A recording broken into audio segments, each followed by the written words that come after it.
Hello friends, welcome to our channel. Friends, आज मैं इस वीडियो में मात्रक से संबंधित कुछ सवाल और कुछ चीज़ें बताने जा रही हूँ। तो चलिए स्टार्ट करते हैं। पहले आते हैं मात्रक पे। मात्रक एक बहुत ही ज़रूरी होता है किसी फार्मूले और सवाल के लिए। यदि हम कोई सवाल लगाएं भौतिक विज्ञान का और अगर उसका हम फार्मूला ही भूल जाए तो क्या होगा, हमारे सारे लगाए हुए सवालों का कोई मतलब नहीं होता है। तो इसे हम कैसे मेन टाइम पे याद कर सकते हैं, कैसे हल कर सकते हैं, ये ट्रिक मैं आपको बताऊंगी। पहले हम जान लेते हैं कुछ चीज़ों के मात्रक को, जैसे कि बालिश्त, इसका मात्रक है दूरी का और इसे इंग्लिश में क्यूबिट बोलते हैं। बालिश्त हेड फिंगर से लास्ट फिंगर तक के दूरी को बालिश्त कहते हैं। कहते किसे हैं?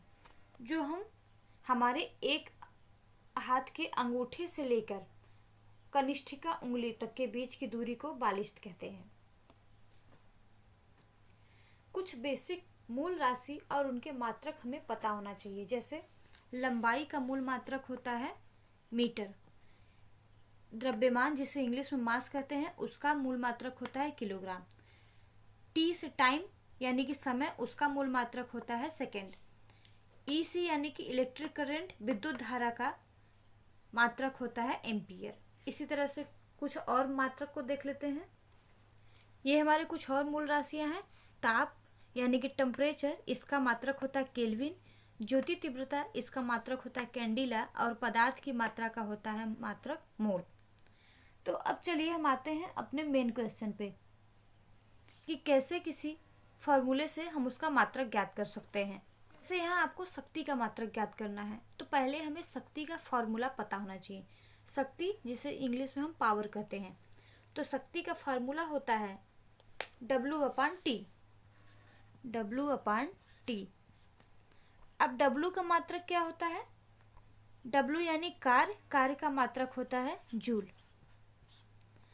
और T का मात्रक होता है सेकेंड। अब हमें इस तरह से शक्ति का मात्रक मिल जाएगा तो हम इसको बोल देंगे जूल। अब यहाँ बटे लगा है, इसका मतलब होता है प्रति, तो जूल प्रति सेकेंड। ये हो गया शक्ति का मात्रक। शक्ति का एक और मात्रक होता है, शक्ति का एक और मात्रक होता है वॉट।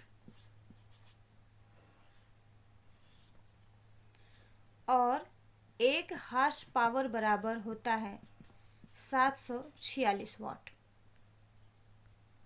यहाँ हमें दाब का मात्रक ज्ञात करना है।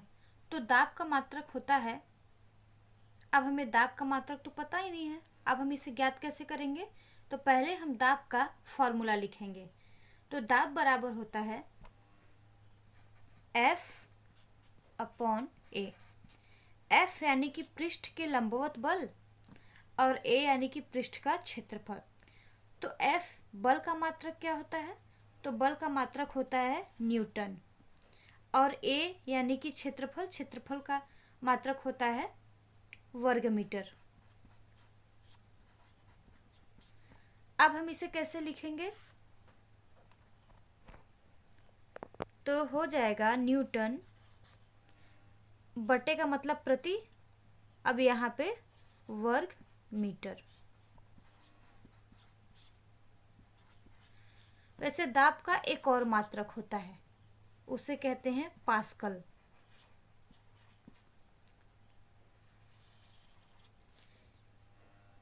ये SI मात्रक होता है। फ्रेंड्स, ये क्वेश्चन दिया है 500 किलोग्राम द्रव्यमान की एक गाड़ी घोड़े द्वारा 4 मीटर पर सेकेंड के त्वरण से खींची जाती है, तो घोड़े द्वारा लगाया गया बल क्या होगा? तो पहले हम इसको देखते हैं कि सॉल्व कैसे किया जाता है। तो यानी हमसे क्या पूछ रहे हैं? बल पूछ रहे हैं। बल को हम किससे रिप्रेजेंट करते हैं? F से। F पूछ रहा है। गिवन क्या क्या है, यानी दिया हुआ क्या क्या है? तो 500 किलोग्राम द्रव्यमान यानी कि M बराबर हो जाएगा 500 किलोग्राम। और दिया है 4 मीटर पर सेकेंड के त्वरण, यानी यहाँ त्वरण का मान दिया है 4 मीटर पर सेकेंड। तो त्वरण को हम किससे डिनोट करते हैं? ए से। तो 4 मीटर पर सेकेंड। तो अब हम इसको सॉल्व करते हैं तो हो जाएगा, फॉर्मूला होता है F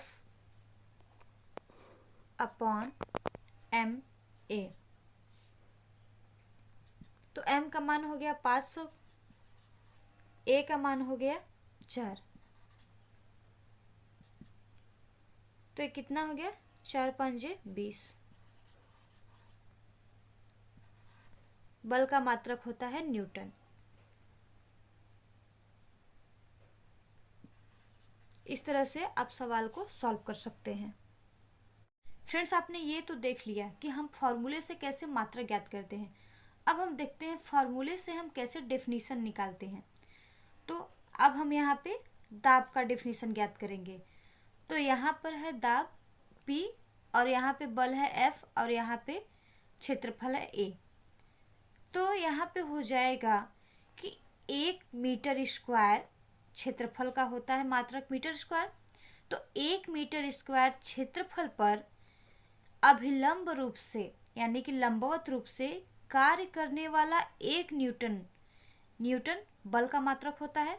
तो 1 न्यूटन बल के लिए दाब होगा 1 पास्कल। यानी कि इसका डेफिनेशन होगा कि 1 मीटर स्क्वायर क्षेत्रफल पर अभिलंब रूप से कार्य करने वाला 1 न्यूटन बल के लिए दाब कितना होगा? 1 पास्कल। फ्रेंड्स, अगर आपको वीडियो अच्छी लगी हो तो प्लीज़ मेरे वीडियो को लाइक करें, मेरे चैनल को सब्सक्राइब करें और ज़्यादा से ज़्यादा लोगों तक शेयर करें और कमेंट करके बताएं कि आपको ये वीडियो कैसा लगा।